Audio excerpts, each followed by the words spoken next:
ఢిల్లీలో AP CM Chandrababu Naidu మాట్లాడుతున్నారు. Live లో చూద్దాం.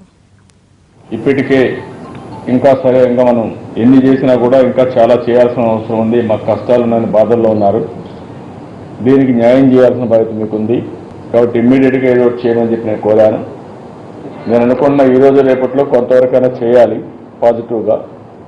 అంటే ఆ డైరెక్షన్లో రాష్ట్రానికి ఏదైతే అన్యాయం జరిగిందో ఆ అన్యాయాన్ని భర్తీ చేయడం కోసం ఏవైతే ఆ రోజు బైఫర్కేషన్ యాక్ట్లో పెట్టినట్టే కాకుండా నేను ఆ రోజు కోరింది నైబరింగ్ స్టేట్స్తో సమానంగా పైకి వచ్చే వరకు హ్యాండ్ హోల్డింగ్ ఇమ్మన్నాను, చేయూతనిమ్మన్నాను. ఆ దిశగా మీరు పూర్తిగా సహకరించమని చెప్పి మళ్ళీ ఒకసారి ఫైనాన్స్ మినిస్టర్ గారిని రిక్వెస్ట్ చేశాను. తర్వాత హోమ్ మినిస్టర్ దగ్గరికి వెళ్ళాను. హోమ్ మినిస్టర్ గారికి చాలా స్పష్టంగా బైఫర్కేషన్లో ఉండే సమస్యలు నోడల్ ఏజెన్సీ హోమ్ మినిస్ట్రీ, మీరు ఇంతవరకు అవన్నీ కూడా పరిష్కారం చేయలేదు. దీనివల్ల చాలా సమస్యలు వస్తున్నాయి. రెండు రాష్ట్రాల మధ్య ఉండే సమస్యల్ని పరిష్కారం చేయాల్సిన బాధ్యత మీపై ఉంది. సంవత్సరం అయింది, రెండు రాష్ట్రాల మధ్య ఇంకా సమస్యలు పూర్తి కాలేదు. అవి కూడా పరిష్కారం చేసి లిటిగేషన్ లేకుండా చేయవలసిన బాధ్యత మీపై ఉంది. ఏదైతే బైఫర్కేషన్ యాక్ట్లో పెట్టిన ప్రొవిజన్స్ ప్రకారం ఎక్కడన్నా ఒకటి అటు ఇటు ఉంటే అటు తెలంగాణకు అవి పోయినా దాన్ని పూర్తిగా భర్తీ చేయవలసిన బాధ్యత ఆర్టికల్ 10లో ఉండేటివి కానీ 9లో ఉండేటివి కానీ సెక్షన్ 8 కానీ ఇవన్నీ మీరు పూర్తిగా భర్తీ చేయాలి. లేకుంటే అమలు కాని చట్టాలను అమలు చేయాలని చెప్పి చాలా స్పష్టంగా వారిని కోరాం. అదేవిధంగా అగ్రికల్చర్ మినిస్టర్ కలిసి రాష్ట్రంలో ఉండే సమస్యలని వారి దృష్టి తీసుకొచ్చాను. పామ్ ఆయిల్ రేటు పడిపోయింది. దీనికి ఇంపోర్ట్ సబ్స్టిట్యూట్ కింద పామ్ ఆయిల్కి ఎంఎస్పీ ఇవ్వాల్సిన అవసరం ఉంది. ఫారెన్ ఎక్స్చేంజ్ ఏదైతే ఉందో చాలా వరకు మనం ఫారెన్ ఎక్స్చేంజ్ సేవ్ చేసుకోవాలంటే పామ్ ఆయిల్ అంతా కూడా మనం ప్రొడక్షన్ చేసుకోవాల్సిన అవసరం ఉంది. దీంట్లో చాలా వరకు మీరు చూస్తే ఒక మెట్రిక్ టన్కి 8,500 రూపాయలు వచ్చేది ఇప్పుడు 5,500 పడిపోయింది. ఇలాంటి చాలా సమస్యలు వస్తున్నాయి. ఇది ఇద్దరిని కోరాను, నిర్మలా సీతారామన్ గారిని, అగ్రికల్చర్ మినిస్టర్ ఇద్దరిని కోరాను ఇది పరిష్కారం చేయమని. అదే మరి సెరికల్చర్ కూడా బాగా దెబ్బతింటా ఉంది, ఎందుకంటే రేట్లు పడిపోయినాయి. దీన్ని కూడా ఇంపోర్ట్ డ్యూటీ పెంచి చైనా సిల్క్ వస్తూ ఉంది, దీన్ని కూడా స్టెబిలైజ్ చేయాలని కూడా వారికి చెప్పాను. అదే మరి ఇంకొక పక్కన సెరికల్చర్కి ఎక్కువ మనం ప్రాధాన్యత ఇస్తున్నాం, ఫిషికల్చర్కి ఎక్కువ ప్రాధాన్యత ఇస్తున్నాం. దీనికి కావాల్సిన నర్సరీస్ కానీ లేకపోతే డిసీజ్ కంట్రోల్ చేయడం కానీ, అంతేకాకుండా కొన్ని ఇన్స్టిట్యూషన్స్ ఇవ్వాల్సిన అవసరం ఉంది. ఆ విషయం కూడా తీసుకొచ్చాను. అగ్రికల్చర్ యూనివర్సిటీ కూడా ఇంకా డబ్బులు ఇవ్వకుండా కొంత ఇబ్బందులు ఉన్నాయని చెప్పాను. ఎక్కడా సెంట్రల్ యూనివర్సిటీ ఇవ్వడం లేదు, స్టేట్ యూనివర్సిటీ ఇస్తాం, బట్ ఇంటర్నేషనల్ స్టాండర్డ్స్ చేస్తాను హామీ ఇచ్చారు. 200 కోట్ల రూపాయలు ఇవ్వడానికి సిద్ధంగా ఉన్నారని కూడా చెప్పారు. అది కూడా ఇచ్చి ఈ సంవత్సరం నెక్స్ట్ ఇయర్లో అగ్రికల్చర్ యూనివర్సిటీ ఫుల్ స్టేజ్కి రావాలని చెప్పి వారిని రిక్వెస్ట్ చేశాను. ఇది కాకుండా వ్యవసాయ రంగంలో ఉండే సమస్యలు కూడా వాటితో నేను డిస్కస్ చేశాను. ఈ సంవత్సరం మళ్ళీ వర్షాలు పడలేదు, కరువు వచ్చింది. అదే మరి పెద్ద ఎత్తున లాంగ్ డ్రై స్పెల్స్ వచ్చాయి. దీంతో సమస్యలు ఉన్నాయని వారి దృష్టికి తీసుకొచ్చాను. దీనికి కూడా వారు హెల్ప్ చేస్తామని హామీ ఇచ్చారు. అదే మరి మినిస్టర్ ఆఫ్ కామర్స్ ఇండస్ట్రీస్ దగ్గరికి వెళ్ళాం ఈరోజు ఉదయం. వారికి కూడా చాలా విషయాలు నేను వారి దృష్టికి తీసుకొచ్చాను. అందులో ఒకటి పొగాకు, మొన్నే ఒక అగ్రిమెంట్కి వచ్చాం, దాన్ని అమలు చేయమని. 2 పామ్ ఆయిల్ ఇంపోర్ట్ డ్యూటీ పెంచి అదే మరి ఇంపోర్ట్ సబ్స్టిట్యూట్ కింద వాళ్ళకి ఎంఎస్పీ అని చెప్పి కోరాను. ఇంకో పక్కన సెరికల్చర్, ఇవన్నీ కాకుండా కొన్ని ఇన్స్టిట్యూషన్స్ అన్నీ ఉంటే అవన్నీ కూడా ఇవ్వాలని చెప్పి నేను చెప్తాను. ఐఐఎఫ్టీ కానీ ఎన్ఐడి కానీ ఇలాంటి ఏవైతే పెండింగ్ ఉన్నా అవన్నీ ఉందని చెప్పి వాళ్ళు రిక్వెస్ట్ చేసిన చాలా వరకు పాజిటివ్గా వారు స్పందించారు. అదే మరిగా సివిల్ ఏవియేషన్తో ఒక మీటింగ్ పెట్టుకున్నాం. ఈ రోజు మీరు చూస్తే ఆంధ్రప్రదేశ్లో ఎయిర్ ట్రావెల్ దేశంలో అన్ని దిక్కల 19-20% ఉంటే యావరేజ్న మంది 50% ఉంది. అమరావతిలో 100% ఉంది. అదే మాదిరిగా ఈరోజు 3 ఇంటర్నేషనల్ ఎయిర్పోర్ట్స్ చేస్తామన్నారు. ఇంకో పక్క మిగిలిన చిన్న ఎయిర్పోర్ట్స్ అన్ని కూడా ఇన్ఫ్రాస్ట్రక్చర్ బిల్డప్ చేయాలి, కనెక్టివిటీ పెంచాలి. అందుకనే డిపార్ట్మెంట్తో రివ్యూ చేశాము, కూర్చొని మాట్లాడుకున్నాం. అదే మాదిరిగా ఎవరైతే సర్వీస్ ప్రొవైడర్స్ ఉన్నారో ఒక 7-8 సివిల్ ఎయిర్ ఫ్లైట్స్ ఉండే ఆపరేటర్స్ అందరిని పిలిచి మాట్లాడాం. వాళ్ళు కూడా మొత్తం ఒక యాక్షన్ ప్లాన్ కూడా ఇచ్చి వాళ్ళు కూడా చేయమని చెప్పడం జరిగింది. అదే మరి ఇంకో పక్కన చూస్తే minister for surface and transport and shipping గెలిచాం. వారికి కూడా ఉండే ప్రాబ్లమ్స్ అని నేను చెప్పాను. వారు కూడా ఈరోజు ఒకటి కార్గో జట్టీల కోసం ఒక్కొక్క జట్టీకి 25 కోట్లు ఇస్తామని హామీ ఇచ్చారు. అదే మరిగా ప్యాసింజర్ జట్టీకి 10 కోట్లు ఇస్తామని హామీ ఇచ్చారు. ఎన్ని కావాలని పెట్టమని చెప్పి నాకు ప్రపోజల్స్ పంపించమన్నారు. ఇమీడియట్గా పంపిస్తున్నాం. అదే మరి కాకినాడ టు ఏదైతే పాండిచ్చేరి ఉందో ఇన్లాండ్ వాటర్ వేస్ కూడా వారు హామీ ఇవ్వడం జరిగింది. అది కూడా వారి దృష్టి తీసుకొచ్చాం. అది కూడా మనం స్టార్ట్ చేయాల్సిన అవసరం ఉంది. ఇది కాకుండా ఏదైతే కర్నూలు టు అమరావతి నేషనల్ హైవేకి ఇంక్లూడ్ చేయించాం. అదే మరిగా అమరావతిలో ఔటర్ రింగ్ రోడ్ కూడా టేకప్ చేయమని కోరాను. కర్నూలు టు అమరావతి వచ్చే దాంట్లో అనంతపురం నుంచి మళ్ళా కర్నూలు టు అమరావతి రోడ్డు కూడా కనెక్ట్ చేయమని చెప్పాం. ఇది కాకుండా కొన్ని నేషనల్ హైవేస్ అవన్నీ తీసుకోవడం కోసం వారికి కూడా నేను చెప్పడం జరిగింది. అదే మరి పోర్ట్ డెవలప్మెంట్ కూడా వారితో నేను మాట్లాడాను. అవసరమైతే వ్యాన్పిక్ పోర్ట్ని వారిని తీసుకోమని కోరుతున్నాం. దానికి కూడా ఫీజిబిలిటీ అవన్నీ స్టడీ చేసుకుని వస్తామని చెప్పి హామీ ఇచ్చారు. అదే మరి వారు కాకుండా మినిస్ట్రీ ఫర్ ఎన్విరాన్మెంట్ ఈరోజు మనకు కొన్ని సమస్యలు ఉన్నాయి. రాజధానిలో 50,000 ఎకరాలు ఫారెస్ట్ ల్యాండ్ని చట్ట ప్రకారం మనకు డీనోటిఫికేషన్ ఇవ్వాల్సిన అవసరం ఉంది. అది కూడా వారి దృష్టి తీసుకొచ్చాను. వారు ప్రాసెస్ చేస్తున్నారు. తొందరలోనే డీనోటిఫికేషన్ చేసి ఆ ల్యాండ్ మనకు అందుబాటులో ఇస్తే అభివృద్ధికి ఉపయోగపడుతుంది. అక్కడ ల్యాండ్ తక్కువ ఉంది, చాలా డిమాండ్ కూడా ఉంది. కాబట్టి అన్ని విధాలా సహకరించమని వాళ్ళు కోరాను. అది కూడా వారు చేస్తామని హామీ ఇచ్చారు. అదే కాకుండా వెస్ట్ గోదావరిలో కొంత ల్యాండ్ని డీనోటిఫై చేయమని, తిరుపతిలో కొంత చేయమని కూడా కోరాను. అది కూడా పాజిటివ్గా యాక్సెప్ట్ చేశారు. ఆ వర్క్ కూడా జరుగుతూ ఉంది. అదే మరి minister of state for tourism and కల్చర్ని కలిశాను. చాలా వరకు కొన్ని ప్రాజెక్టులు ఇచ్చారు. కల్చర్లో కూచిపూడి డ్యాన్స్ ఒక 50 కోట్ల రూపాయలు ఇస్తామని చెప్పి హామీ ఇచ్చారు. అదే మరి మిగిలినట్టు కూడా కల్చరల్ డిపార్ట్మెంట్ ఏమేమి చేయగలుగుతారో అవి కూడా ఇంటిగ్రేట్ చేస్తాం. ఒక museum, one of the best museum పెట్టడానికి మన రాజధాని లేదు కాబట్టి దానికి కూడా పూర్తిగా ఫండ్స్ ఇస్తామని వారు హామీ ఇవ్వడం జరిగింది. అది కాకుండా ఇంకో పక్క చూస్తే సైన్స్ అండ్ టెక్నాలజీ ఉదయం చౌదరి గారి ఆఫీస్ కూడా వెళ్ళాం. వేరే డీటెయిల్డ్ రివ్యూ. సైన్స్ అండ్ టెక్నాలజీలు ఇప్పటికే ఒక ఇన్స్టిట్యూట్ నెల్లూరులో ఇచ్చారు. అవి కూడా చదివిపిస్తాను. అది కాకుండా ఆంధ్రప్రదేశ్లో సైన్స్ అండ్ టెక్నాలజీని పెద్ద ఎత్తున ఇంటిగ్రేట్ చేయాల్సిన అవసరం ఉంది. క్షేత్రస్థాయిలో అమలు చేయాల్సిన అవసరం ఉంది. అందులో వ్యవసాయం కావచ్చు, లేకపోతే హౌసింగ్ కావచ్చు, లేకపోతే హెల్త్ కావచ్చు, చాలా ప్రోడక్ట్స్ ఉన్నాయి. అవి ఒకసారి చేయడం. రెండోది సైన్స్ అండ్ టెక్నాలజీని యూనివర్సిటీలో తీసేసి అనుసంధానం చేసి స్టూడెంట్స్లో కూడా తీసుకురావాల్సిన అవసరం ఉంది. ఇన్క్యుబేషన్ సెంటర్స్ పెట్టడం, స్టార్టప్ విలేజెస్ పెట్టడం, అదే మరి ఎంటర్ప్రినర్స్ తయారు చేయడం. ఈ రీసెర్చ్ అనేది ఒక పక్కన హై స్కూల్ పిల్లల దగ్గర నుంచి ఇన్నోవేటివ్గా ఆలోచించే పని చేయాలని చెప్పి అనుకున్నాం. దానికి వారు ఒక యాక్షన్ ప్లాన్ కూడా తయారు చేస్తారు. రాబోయే నెలలో యాక్షన్ ప్లాన్ తయారు చేస్తే దీన్ని లాజికల్గా ఏ విధంగా తీసుకుపోవడం కోసం ఒక ప్రణాళిక తయారు చేసుకొని ముందుకు పోతున్నాం. ఇవి ఈ రోజు జరిగినటువంటి మీటింగ్స్ అన్ని. ఉమాభారత్ గారిని కలిశాను. ఉమాభారత్ గారిని కలిసి పోలవరం ప్రాజెక్టు గురించి డిస్కస్ చేశాను. ఫస్ట్ టైం దేశంలో మొట్టమొదటిసారిగా నదుల అనుసంధానం చేశాం. ఒకప్పుడు నదుల అనుసంధానం ఒక కళ, ఒక ఆశ, భారతదేశం యొక్క ప్రజల అభీష్టం. అందరూ నదుల అనుసంధానం కావాలని కోరుకున్నారు. కానీ నదుల అనుసంధానం ప్రాక్టికల్గా చేయలేకపోయారు.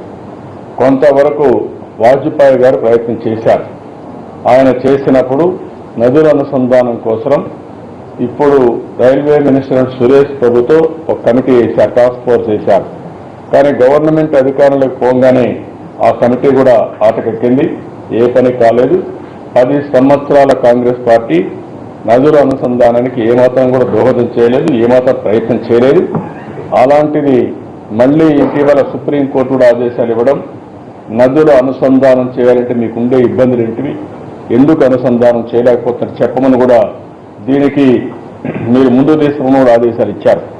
నేను కూడా నదుల అనుసంధానం కోసం ఒక అఫీషియల్ మీటింగ్ నేషనల్ లెవెల్లో జరిగితే ఆ మీటింగ్ నేను కూడా వచ్చాను, నేను కూడా అడ్రస్ చేశాను. ఆ దిశలో ఫస్ట్ టైం పోలవరం ప్రాజెక్టు రావడానికి ఇంకొక 4-5 సంవత్సరాలు పడుతుంది, ఎంత స్పీడ్గా చేసినా. కానీ రైట్ మెయిన్ కెనాల్ కొంతవరకు పూర్తి చేశాం.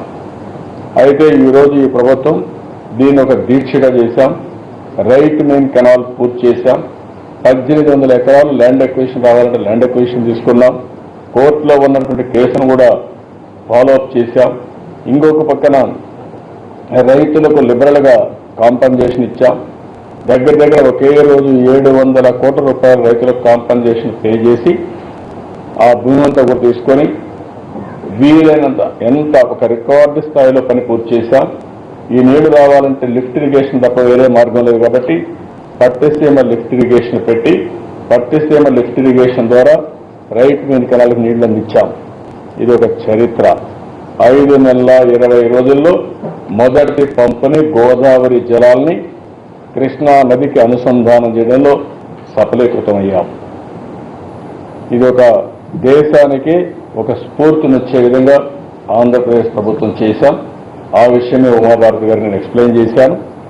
మీరు ఏదైతే అనుసంధానం అనుకున్నారో ఆ అనుసంధానాన్ని చేసి చూపించిన ప్రభుత్వం ఇక్కడ ఆంధ్రప్రదేశ్ ప్రభుత్వం దీనికి పూర్తిగా సహకరించాల్సిన అవసరం ఉంది. పోలవరం ప్రాజెక్టుని పూర్తి చేయాలి. 2010-11 ఎస్టిమేట్స్ ప్రకారం 16,000 కోట్లు అవుతుందని చెప్పి ఇచ్చారు. 2020కో 22కో మనం పూర్తి చేస్తే ఇది డబుల్ అవుతుంది. కాబట్టి రివైజ్డ్ ఎస్టిమేట్స్ ప్రకారం మీరు ఎప్పటికప్పుడు మాకు డబ్బులు ఇవ్వాలి. ఇది 5 ఏళ్ళు అవుతున్న ఆ రోజు అనుకున్నారు. ఇప్పటికే కాలయాపన 2 సంవత్సరాలు చేశారు. అక్కడ సున్నితమైన సమస్యలు కూడా ఉన్నాయి. గిరిజనులు ఉన్నారు, వాళ్ళు రీహాబిలిటేట్ చేయాలి, ఇంకా ల్యాండ్ అక్విజిషన్ చేయాలి. ఇవన్నీ చేయాలంటే కేంద్ర ప్రభుత్వం కూడా నిధులు సకాలంలో ఇచ్చి పూర్తిగా సహకరిస్తే తప్ప ఇది సాధ్యం కాదు. దీనికి సహకరించమని వారిని కోరాను. ఈ డబ్బులు రావాలంటే ఇప్పటికే 1950 కోట్ల రూపాయలు ఖర్చు పెట్టాను. ఈ 1950 కోట్ల రూపాయలు ఇవ్వాలి. అదనంగా ఈ సంవత్సరం బడ్జెట్లో పెట్టాలి. రాబోయే 4-5 సంవత్సరాల్లో దీనికి కావాల్సిన నిధులు పెట్టి ఈ పోలవరం ప్రాజెక్టు పూర్తి చేయడం. పోలవరం గోదావరి కృష్ణా అనుసంధానం జరిగింది. కృష్ణా పెన్నా అనుసంధానం చేయాల్సిన అవసరం ఉంది. పెన్నా పాలారు కూడా చేసే అవకాశం ఉంది. దీనికి డిపిఆర్ కూడా తయారు చేయమని నేను వాటర్ రిసోర్స్ మినిస్టర్ని కోరాను. దానికి కూడా వారు సుముఖంగా ఉన్నారు. చేస్తామని కొన్ని అధికారులు కూడా చెప్పారు. వారికి కూడా ఇటీవల కాలంలో ఫారెస్ట్ క్లియరెన్స్ అవన్నీ కూడా కొన్నిటికి వచ్చినాయి. ఏదైతే ఆల్ ఇండియా స్థాయిలో, నేషనల్ స్థాయిలో, జాతీయ స్థాయిలో నదుల అనుసంధానం ఉందో దాన్ని కూడా మేము ముందుకు తీసుకుపోతామని, అందులో ఈ యొక్క లింక్ ఏదైతే ఉందో ఈ లింకును పూర్తి చేసి మిగిలిన లింకులతో దీన్ని అనుసంధానం చేస్తామని చెప్పి వారు హామీ ఇచ్చారు. అదే మరి ఇంకొక పక్కన చూస్తే నేను నిన్న మీటింగ్ కూడా 6 మంది ముఖ్యమంత్రులు, 2 మినిస్టర్స్, 9 రాష్ట్రాల్లో మిగిలిన వాళ్ళ సీనియర్ ఆఫీసర్స్ వచ్చారు. నీతి ఆయోగ్ కమిటీ ద్వారా స్వచ్ఛ భారత్ కోసం మీటింగ్ పెట్టాం. ఒక కన్సెన్సస్ తీసుకొచ్చాం. ఈరోజు నీతి ఆయోగ్ ద్వారా స్వచ్ఛ భారత్లో ఒక కన్సెన్సస్ తీసుకొచ్చి కేంద్రం, రాష్ట్రాలు ఏ విధంగా పనిచేయాలి, ఈ స్వచ్ఛ భారత్ని లాజికల్గా తీసుకుపోవాలంటే ఏం చేయాలన్న విషయాలు కూడా ఒక రిపోర్ట్ ఇవ్వబోతున్నాం. వీలైతే అక్టోబర్ 2 లోపల ఇస్తే గాంధీ జయంతి లోపల ఇచ్చి దీన్ని ఒక యాన్యువల్ ఈవెంట్గా తయారు చేసి ప్రతి సంవత్సరం కూడా దీన్ని ఒక బెంచ్ మార్క్ పెట్టుకొని ప్రతి నెల దీన్ని సమీక్ష చేసుకుంటూ 2019కి భారతదేశాన్ని ఒక స్వచ్ఛ భారత్గా తయారు చేయడానికి ఏమేం చేయాలో అవన్నీ చేస్తాం. దాన్ని చేయడం కోసం మా వంతు కర్తవ్యంగా రిపోర్ట్ ఇస్తాం. గవర్నమెంట్ ఆఫ్ ఇండియా ఇది టేకప్ చేసి అన్ని విధాలా చేయాల్సిన అవసరం ఉంది. ఇవన్నీ నిన్న ఈరోజు జరిగిన కార్యక్రమాలు. అయితే ఈరోజు కేంద్రం బైఫర్కేషన్ యాక్ట్లో ఉండేటన్నీ కూడా చేయాల్సిన అవసరం ఉంది. ఇప్పటికి కొంత సహకారం ఇచ్చారు. బైఫర్కేషన్లో ఉండేటి చేయడమే కాకుండా బైఫర్కేషన్లో లేని విషయాల్లో కూడా సహకారం వచ్చింది. చాలా వరకు ఆ కార్యక్రమాలన్నీ పూర్తి చేసుకునే బాధ్యత వచ్చింది. ఆ విషయం కూడా మనం గుర్తుపెట్టుకోవాల్సిన అవసరం ఉంది. దీనికి కేంద్రాన్ని కూడా అభినందిస్తున్నాం. ఎందుకంటే ఏదైతే చేశారో దానికి అభినందిస్తున్నాం. అదే మరి చేయాల్సింది కూడా ఇంకా చేసే వరకు అన్ని విధాలా ప్రయత్నం చేస్తాం. ఆంధ్రప్రదేశ్ రాష్ట్రం 16 నెలల బేబీ, కొత్త రాష్ట్రం. 29 రాష్ట్రాల్లో అన్ని రాష్ట్రాల కంటే ఎక్కువ డిసడ్వాంటేజ్లో ఉండే రాష్ట్రం ఇది. ఇది ఆంధ్రప్రదేశ్ ప్రజలు కోరుకున్నటువంటి విభజన కాదు, రాజకీయ విభజన. ఆ రాజకీయ ప్రయోజనాల కోసం విభజన చేశారు కాబట్టి ఆ రోజు ఏవైతే చెప్పారో అవి చేయడం, అదే మనకు అన్ని రాష్ట్రాలతో సమానంగా పైకి వచ్చే వరకు పూర్తిగా చేయూతనివ్వాల్సిన అవసరం ఉంది. గడిచిన 10 సంవత్సరాల కాంగ్రెస్ పార్టీ పాలన ఒక పీడకల వారిగా మిగిలిపోయింది. ఒక మిస్ గవర్నెన్స్ కానీ, అదే మనకి ఇంకో పక్కన చూస్తే అభివృద్ధి పూర్తిగా నీరుగార్చడం కానీ, ఇంకో పక్క అన్ని పారామీటర్స్లో కూడా లాస్ట్కి వచ్చేసాం. ఎడ్యుకేషన్లో 31వ రాష్ట్రం, హెల్త్ కేర్ పూర్తిగా డిక్రియేట్ అయిపోయింది, కంపు పట్టిపోయే పరిస్థితికి వచ్చింది. ఇంకో పక్క ఇన్ఫ్రాస్ట్రక్చర్ బాగా దెబ్బతినింది, హ్యూమన్ ఇండెక్స్లో కూడా వెనకబడిపోయాం, ఉమెన్ స్టేటస్ సొసైటీలో బాగా తగ్గిపోయే పరిస్థితి వచ్చింది. అయితే ప్రభుత్వం ఒక పక్కన కేంద్ర ప్రభుత్వంతో ఎంతవరకు పనులు చేయించుకోవాలనో ఎప్పటికప్పుడు అన్ని విధాల ప్రయత్నం చేస్తున్నాం. ఇంకో పక్కన మనం ఎంతవరకు కష్టపడి పనిచేయగలుగుతాం పనిచేస్తున్నాం. అందుకే మీరు చూస్తే లింకింగ్ ఆఫ్ రివర్స్ ఒక మేజర్ సక్సెస్. 2, వరల్డ్ బ్యాంక్ ఇచ్చినటువంటి ఈజ్ ఆఫ్ డూయింగ్ బిజినెస్ 2వ ర్యాంక్ వచ్చాం. మొదటి ర్యాంక్లో ఈరోజు గుజరాత్ ఉంటే మనకు వాళ్ళకు difference 1.02%. That is our success. 15 నెలలు రాజధాని లేదు, ఇబ్బందులు ఉన్నాయి. అయితే ఇబ్బందులు ఉన్నాయని ఎప్పుడూ అవేగపడలేదు, ముందుకు దూసుకెళ్ళాం. అధికార యంత్రాంగాన్ని ఎప్పటికప్పుడు ఒక స్ఫూర్తిదాయకంగా తీసుకెళ్ళాం. ఆఫీసర్లు బాగా పనిచేశారు. దాని పర్యవసానం ఈరోజు ఈజ్ ఆఫ్ డూయింగ్ బిజినెస్లో 2nd ప్లేస్కి వచ్చాం. అదే మరి జిఎస్టిపి పోయినసారి 8.4%కి వచ్చాం, ఆల్ ఇండియా లెవెల్ కంటే ఎక్కువ వచ్చాం. ఈ సంవత్సరం మీరు చూస్తే ఫస్ట్ క్వార్టర్ ఎస్టాబ్లిష్ చేశాం.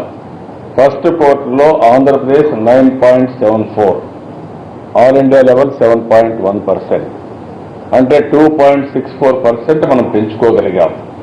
భవిష్యత్తులో ఒకటే ఆలోచిస్తున్నాం, డబుల్ డిజిట్ గ్రోత్ రావాలని. కష్టపడి అన్ని విధాల డబుల్ డిజిట్ గ్రోత్ వచ్చి ఆంధ్రప్రదేశ్ని అభివృద్ధి చేయాలని మనం ముందుకు పోతున్నాం. అదే మరి మీరు చూస్తే ఈ 16 నెలల్లో చాలా ఇండస్ట్రీస్ కూడా వేరే దేశాలకు దిగాం.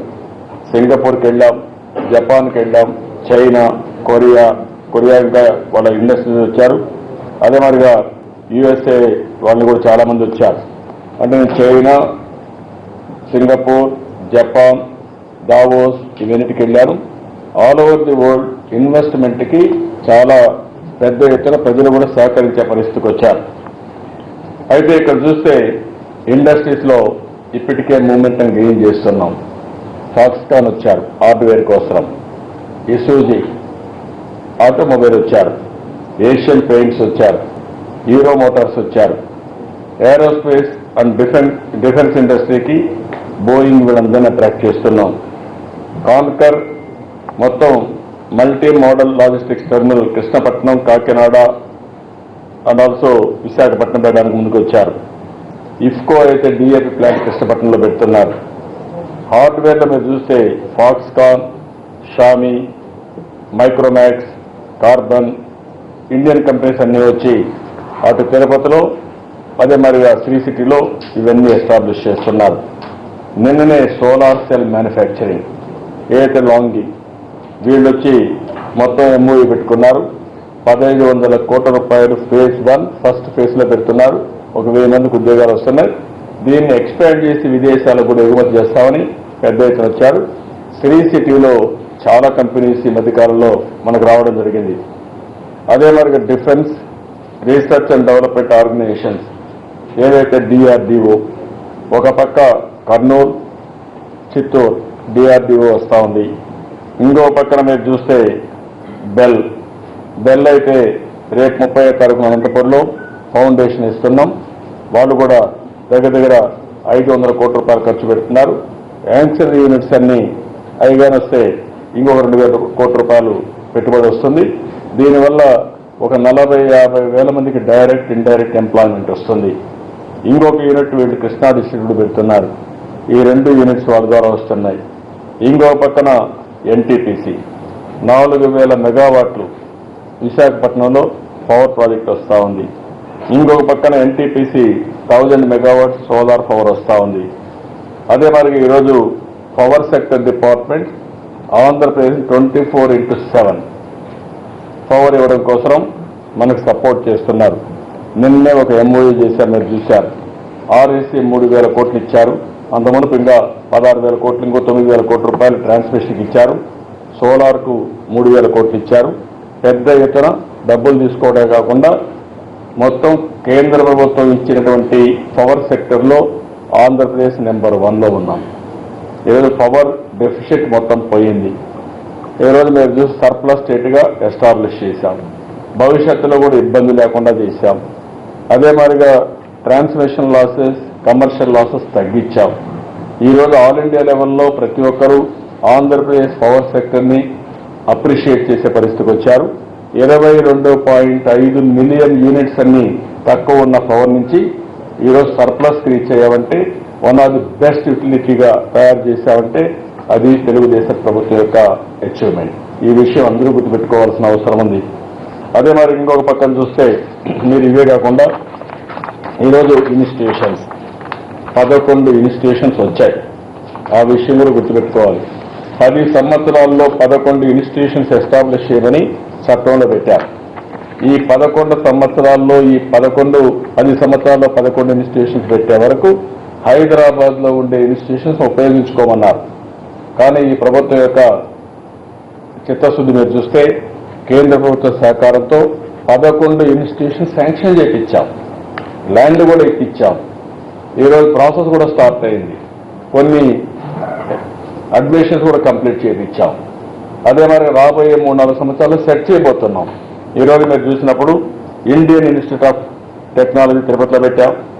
Indian Institute of Management Visakhapatnam, Indian Institute of Information Technology ఒకటి Kurnool, National Institute of Technology తాడేపల్లిగూడెంలో, All India Institute of Medical Science మంగళగిరిలో, Indian Institute of Science and Education Research Tirupati, Central University Anantapur, Tribal University Vizianagaram, అదే మరి petroleum university ఇప్పుడు విశాఖపట్నానికి decide చేశాం. ఎందుకంటే విశాఖపట్నంలో పెట్రోలియం యూనివర్సిటీ పెట్టి విజయవాడలో 3 ఇన్స్టిట్యూట్స్ ఇస్తున్నాం. దానికి కాంపన్సేషన్గా లాజిస్టిక్స్ యూనివర్సిటీ ఒకటి, ఇఫ్ట్ ఒకటి, కాకినాడకి లాజిస్టిక్స్ యూనివర్సిటీ ఒకటి, ఇఫ్ట్ ఒకటి, మూడోది ప్యాకేజింగ్ ఇన్స్టిట్యూట్ ఒకటి. ఈ 3 కూడా కాకినాడలో పెడుతున్నాం. అగ్రికల్చర్ యూనివర్సిటీ గుంటూరులో పెడుతున్నాం. National Institute of Disaster Management కృష్ణాలో కొత్త రాజధానిలో పెట్టాం. అంటే ఈరోజు మీరు చూస్తే మొత్తం 11 ఇన్స్టిట్యూషన్స్కి ల్యాండ్ ఇచ్చాం, ఫైనలైజ్ చేశాం. కేంద్ర ప్రభుత్వం సెలక్షన్ చేసింది. ఇప్పుడు అవన్నీ అమలు చేసే బాధ్యతలో ఉన్నారు. ఇప్పటికే చాలా వరకు అడ్మిషన్స్ అయినాయి. కొన్నిటికి రాబోయే సంవత్సరాలు అన్ని కూడా అడ్మిషన్స్ అవుతాయి. 3-4 సంవత్సరాల్లో బడ్జెట్లో కూడా డబ్బులు పెట్టించి అవన్నీ కూడా పూర్తి చేసే బాధ్యత ఈ ప్రభుత్వం తీసుకుంటున్నాం. That is the achievement of this government. కాబట్టి అయిన తర్వాత 17 ఇన్స్టిట్యూషన్స్ ఇవి కాకుండా కేంద్రం నుంచి వచ్చాయి. ఆ విషయం మీరు గుర్తుపెట్టుకోవాల్సిన అవసరం ఉంది. Indian Institute of foreign trade నేను ఏది చెప్పానో అది కాకినాడలో వస్తూ ఉంది. నేషనల్ ఇన్స్టిట్యూట్ ఆఫ్ డిజైన్ అమరావతిలో వస్తూ ఉంది. National Institute of fashion technology కాకినాడలో వస్తూ ఉంది. అదే మరి national Institute of fashion technology అమరావతిలో వస్తూ ఉంది. ప్యాకేజింగ్ ఇన్స్టిట్యూట్ వచ్చి కాకినాడలో వస్తూ ఉంది. నేషనల్ కస్టమ్స్ ట్రైనింగ్ ఇన్స్టిట్యూట్ హిందూపూర్లో వస్తూ ఉంది. నేషనల్ ఇన్స్టిట్యూషన్ ఆఫ్ ఓషనోగ్రఫీ నెల్లూరులో శాంక్షన్ 800 crores నెల్లూరులో శాంక్షన్ అయింది. National Institute of mental health నెల్లూరులో వస్తూ ఉంది. Central institute of plastic engineering and technology ఇది కాకినాడలో వస్తూ ఉంది. ఇది విజయవాడలో మన కృష్ణా రాజధానిలో వస్తూ ఉంది. Regional Cancer Institute Tirupati, National Culinary Institute Tirupati, Institute of Disability Sports Visakhapatnam, Indian Institute of Packaging Kakinada, Floriculture Research Centre East Godavari, Aquaculture Research Centre Kakinada, ఇసాం అదే మరిగా brood multiplication centre Kavali, centre of Central Plantation Crop Research Institute, ఇది new సిటీలో వస్తుంది, Amaravati. And also Central Rice Research Institute West Godavari, and also National Science City అటు విశాఖపట్నం.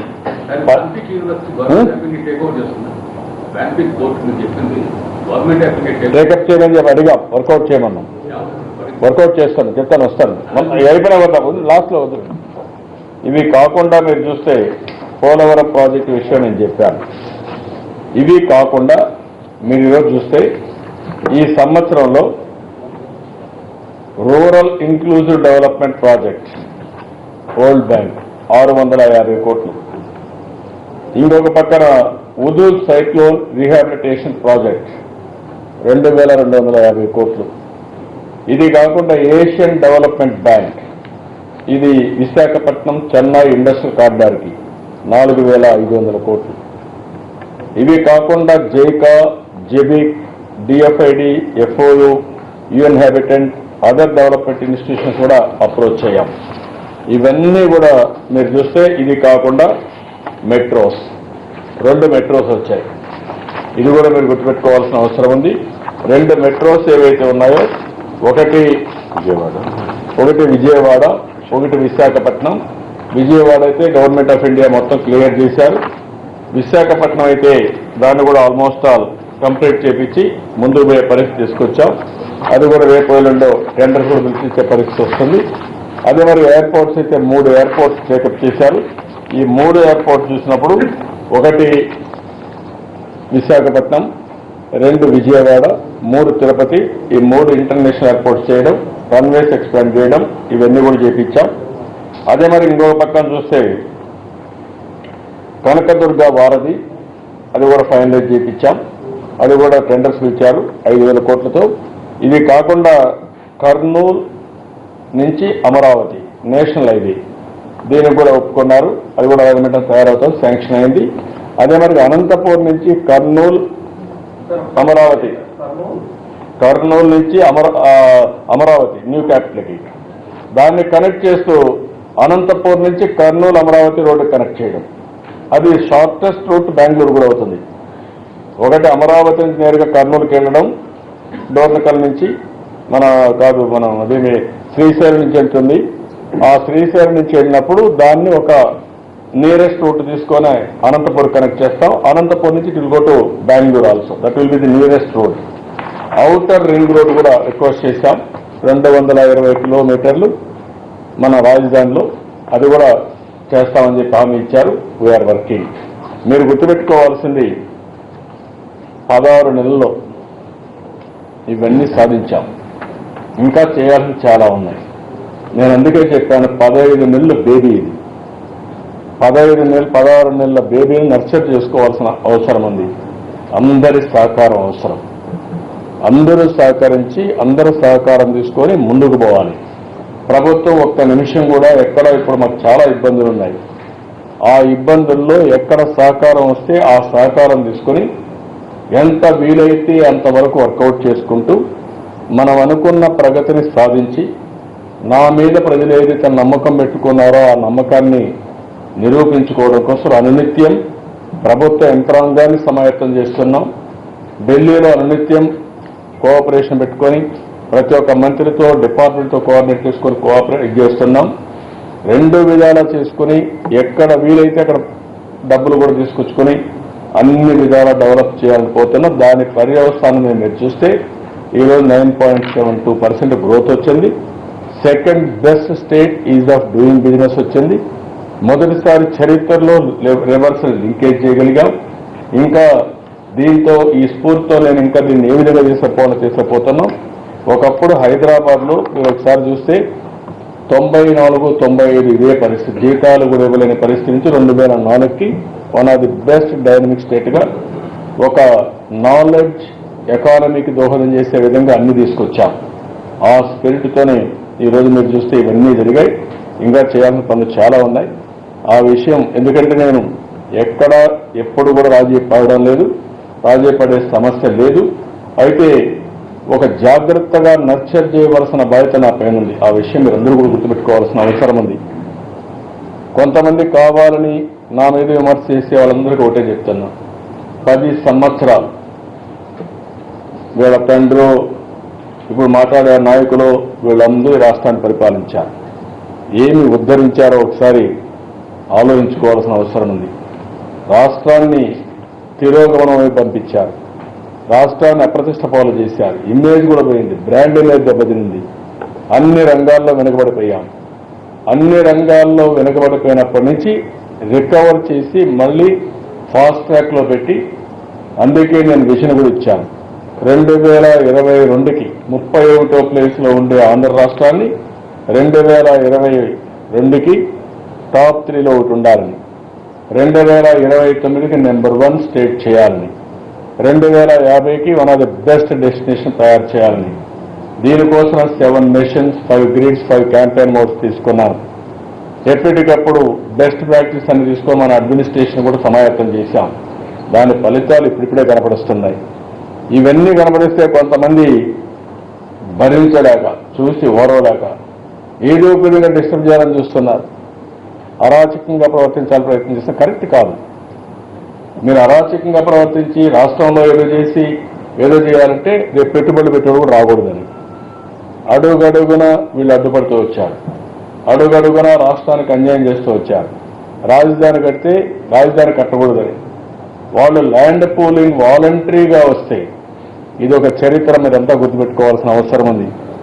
33,000 ఎకరాలు land రైతులు స్వచ్ఛందంగా ముందుకొచ్చి ఈ ప్రభుత్వం పైన నమ్మకంతో మీరు డెవలప్ చేసిన తర్వాత మాకు ఇవ్వండి, ఆ భూమి అమ్ముకుంటే మా డబ్బులు మాకు వస్తుంది, ఇంకా ఎక్కువ వస్తుంది, మేము డెవలప్మెంట్కు సహకరిస్తామని రైతాంగం ముందుకొచ్చారు. దానికి అన్ని రాజకీయ పార్టీలు అడ్డం పడ్డారు. స్వచ్ఛందంగా వాళ్ళు ముందుకు వస్తే వాళ్ళని ఇవ్వద్దని అడ్డపడ్డారు. కోర్టుకు వెళ్ళారు, ఇప్పుడు వెళ్తూనే ఉన్నారు. ఇంకొక పక్కన అక్కడ రెచ్చగొట్టడానికి ప్రయత్నం చేశారు. జాతీయ స్థాయిలో ఉండే కొంతమందికి సోషల్ యాక్టివిస్టులు పిలిపించి అడ్డపెట్టారు. కానీ ప్రజలు విజ్ఞతతో ప్రవర్తించి ఈరోజు రాజధాని ఇచ్చారు. ఇది రియాలిటీ అయింది. అదే మాదిరిగా నేను పట్టిసీమ ద్వారా నదుల అనుసంధానం చేస్తా ఉంటే ఒక చరిత్ర సృష్టిస్తా ఉంటే అడుగడుగునా అడ్డం పడ్డారు. అడుగడుగునా జరగడానికి వీల్లేదన్నారు. రైతులను రెచ్చగొట్టారు. ల్యాండ్ అక్విజిషన్ ఇవ్వద్దని చెప్పారు. కానీ నేను ఏమాత్రం కూడా పట్టు వదిలిపెట్టకుండా ముందుకు పోయాం కాబట్టి మనం సాధించుకోగలిగాం. ఇండస్ట్రీకి ల్యాండ్ ఇవ్వద్దంటారు, ఎయిర్పోర్ట్కి ల్యాండ్ ఇవ్వద్దంటారు, అంటే పోర్టుకు ల్యాండ్ ఇవ్వద్దంటారు. అంటే ఎక్కడ ఆకాశంలో వస్తాయని భూమి మీద వచ్చేది. అంటే ఏ విధంగా వీళ్ళు ప్రవర్తిస్తున్నారంటే ఒక అభివృద్ధి నిరోధక శక్తులుగా తయారై ఏదో ఒక విధంగా రాష్ట్రాన్ని అప్రతిష్ట పాలు చేయాలి, నన్ను అప్రతిష్ట పాలు చేస్తే రాష్ట్రం డీస్టెబిలైజ్ అవుతుందని, రాష్ట్రానికి అభివృద్ధి జరగకుండా చేస్తే వీళ్ళకేదో పాపులారిటీ వస్తుందని చెప్పి ఆశిస్తున్నారు. నేను ఈ విషయాలే ప్రజలకు అందరికీ చెప్తాను, ఆలోచించమంటున్నాను. ఏం చేశాము? ఇవన్నీ చేశాం. 16 నెలల్లో, 15 నెలల్లో, 16 నెలల్లో ఇవన్నీ జరిగాయి. ఇంకా చేయవలసినటువంటి చాలా ఉన్నాయి. నేను ఆ రోజు నుంచి కూడా కేంద్రాన్ని కోరింది ఒకటే కోరాను, మీరు ఇచ్చే బెనిఫిట్స్ అన్ని నాకు లాంగ్ టర్మ్లో అన్ని రాష్ట్రాలతో సమానంగా పైకి వచ్చే వరకు చేయూతనివ్వండి, అండగా ఉండండి, సహకరించండి. పాలసీ విషయంలో కానీ, ఫైనాన్స్ విషయంలో కానీ, లేకుంటే మన యాక్ట్లో చెప్పినటువంటి విషయాల్లో కానీ అన్నీ కూడా తూచా తప్పకుండా అమలు చేసి మమ్మల్ని ఆదుకోమని చెప్పుకోరాను. అందుకే మీరు చూస్తే పోలవరం ప్రాజెక్టు ప్రధానమంత్రి గారు నరేంద్ర మోడీ గారు ప్రమాణ స్వీకారం చేసినటువంటి సమయంలో నేను ఒకటే మాట కోరాను. ఆ రోజు వచ్చాను ప్రమాణ స్వీకారం, మీకు జ్ఞాపకం ఉంటుంది. నేను ఆయన కూడా రిక్వెస్ట్ చేశాను, ఒకవేళ 7 మండలాలుగా మీరు ఆంధ్రప్రదేశ్కి ఇవ్వకపోతే నేను ముఖ్యమంత్రిగా ప్రమాణ స్వీకారం చేసిన వేస్ట్ అవుతుందండి, నాకు సమస్యలు వస్తాయి, ఇంక చరిత్రలో ఈ ప్రాజెక్ట్ రాదు, ఈ చరిత్రలో ఈ ప్రాజెక్ట్ రాకపోతే చాలా ఇబ్బందులు వస్తాయని నేను చెప్పాను. ఆయన రాజ్నాథ్ సింగ్ చెప్పాను, వెంకయ్యనాయుడు గారికి చెప్పాను. రియల్గా వాళ్ళని అప్రిషియేట్ చేస్తున్నాం. ఫస్ట్ పార్లమెంట్ క్యాబినెట్ ఇమ్మీడియట్గా ఆర్డినెన్స్ తీసుకొచ్చి పర్సనల్గా ప్రెసిడెంట్కి వెళ్ళి బ్రీఫ్ చేసి దీని యొక్క ఆవశ్యకత చెప్పి పార్లమెంట్ పెట్టక మునిపే ఆ మండలాల ఆర్డినెన్స్ పాస్ చేయించారు. అది ఈరోజు సులభ సాధ్యమైంది, లేకుంటే ఇది వచ్చేది కాదు. ఈ విషయాలు కూడా మనం గుర్తుపెట్టుకోవాల్సిన అవసరం ఉంది. అది ఈ ప్రభుత్వానికి ఉండే చిత్తశుద్ధి. వీళ్ళంతా రాజకీయాలు చేసి 24 గంటలు వీళ్ళు చేసిన పని మీరు చూస్తే చాలా దుర్మార్గంగా ఏదో ఒక విధంగా అడ్డుపడాలని చెప్పి ప్రయత్నం చేస్తూ, ఎలక్షన్ అప్పుడు కూడా వీళ్ళు చేసిన పనులు కాంగ్రెస్ పార్టీ ఎప్పుడు చరిత్రలో ఎవరు మర్చిపోరు. వీళ్ళు చేసిన కుట్ర రాజకీయాలు, అటు కాంగ్రెస్, వైఎస్ఆర్ కాంగ్రెస్ వీళ్ళంతా కలిసి ఆడిన నాటకాలు, టీఆర్ఎస్ ఆడిన నాటకాలు ఎవరూ మర్చిపోయే పరిస్థితులు లేదు.